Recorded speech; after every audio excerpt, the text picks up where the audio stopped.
Kita ang mga magsasaka sa Atok Benguet dahil sa mahal ng diesel, nagkakaubusan pa ang mga supply nito sa kanilang bayan. Kaya ang ilan pananim doon, nanganganib na mabulok na lang dahil may ilang huminto na sa pag-aani. Wala pa rin sa Benguet. Nakatutok live si Ian Cruz. Ian. Emil, sa pagtungo nga natin sa mga farm sa Atok, Benguet ay tumampad sa atin ang napakaraming mga pananim na gulay na nanganganib nga na mabulok matapos ngang tumigil sa pag-ani ang mga magsasaka doon dahil sa oversupply ng gulay. Isa pa, Emil, sa iniinda talaga ng mga magsasaka doon, wala nang mabiling diesel sa kanilang bayan na ginagamit pa naman nila sa pagdidilig at iba pang aspeto ng farming.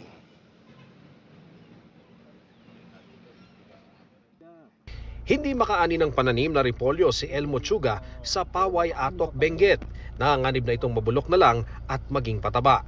Naghihintay kasi sila sa magandang presyo lalo't nung huling linggo ng Marso, wala silang kinita sa inihatid na ani sa bagsakan sa La Trinidad.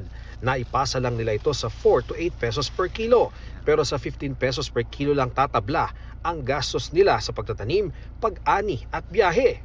Ganito po yung itsura nung nabubulok na repolyo sa isang farm dito sa Atok, Benguet. At nakakalungkot na maaring ganito na rin yung sapitin nung napakaraming mga repolyo dito sa ating paligid. Tumigil na po sa pag-harvest ng kanilang mga pananim yung mga magsasaka dito dahil kapag dinala daw po nila sa trading post doon sa La Trinidad, wala ring kita na bumabalik dahil sa mataas na gastusin nila sa krudo at iba pang mga expenses na kaakibat ng kanilang pagsasaka. Wala na. Pag inani pa namin yan, kami din yung napagod na nag-ani. Wala namang kahit kunti man lang na papunta sa amin. Tila pagpapagod lang daw ang pag-ani at paghatid sa trading post kung wala ring kikitain ngayong triple na ang presyo ng krudo. Pakiramdam nila, mas mataas pa ang benta nila ng gulay noong pandemya at maraming namamakyaw noon na pang-ayuda na gulay sa iba't ibang lugar. Masakit man sa pakiramdam na wala man lang makuhang kahit kunti para gagamitin ng mga pamilya. Ganun na. Magtanim ulit kung talagang wala. Sa Alcema Highway sa Atok, nakilala ko si Lincoln Elias. Nalugi rin sa pagdadala ng repolyo sa trading post noong huling linggo ng Marso. Pero nag-ani pa rin siya ng repolyo sa pag-asang makapagsalya pa ng 15 to 20 pesos per kilo. Suntok man sa buwan, maigi na raw ang sumubok.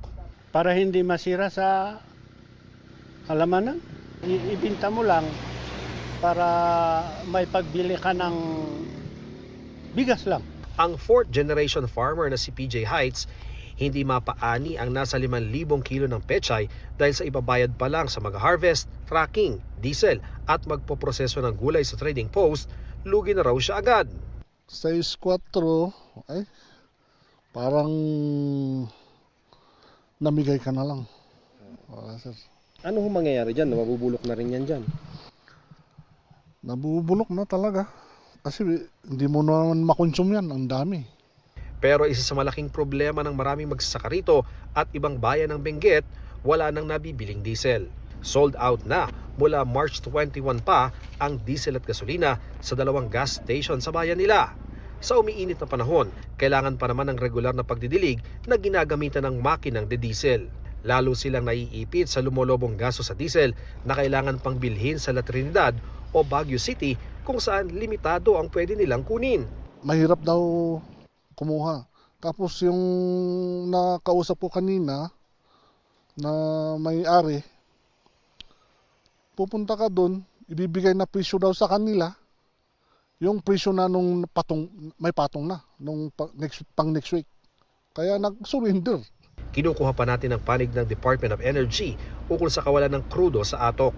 Sinisikap na rin nating makuha ang panig ng Department of Agriculture, pero una nang sinabi ng DA, kailangan ng cold storage facility para sa oversupply at hindi mabenta ang gulay.